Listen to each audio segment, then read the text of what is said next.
सम्मा में पहुंच गलियो कोनिया पर, जहां हमार छोटकी बहनी डॉक्टर विनीता प्रिया के बर्थडे हले। अब देखो सब भगना भगनी प्रणाम उणाम कैल के ओकर बाद तैयारी हो गए बर्थडे के। सब बुतरुन देखो गिफ्टवा नुका नुका के रखल के, मम्मी से खोजवा रहे कि कने कने रखल हो। और बेचारी खूब ढूंढ रहे कने।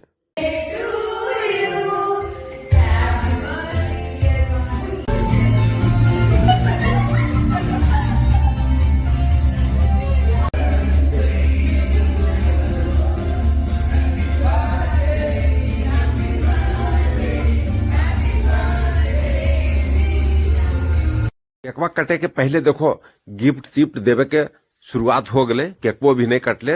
रविंदर जी दे रखी गिफ्ट, एकदम गुलाब के गुलदस्ता ले खियल बनल, बड़ी प्रेम से एकदम झुक के दे रखी, एकदम सेलिब्रेट कर रखी। देखो डॉक्टर सुधीर जी रखी, होम्योपैथिक के डॉक्टर रखी, वो दे रखी एकदम गिफ्ट बा एकदम सब आदर के साथ। उनकर बहन देखो विनीता प्रिया के बड़ी बहन टीचर रखी गांधी स्कूल में। ओकर बाद हमू लगले कुछ ले ले के रियल गिफ्ट दे दिलिए। ओकर बाद केक उक हो कटेले शुरू हो गलो।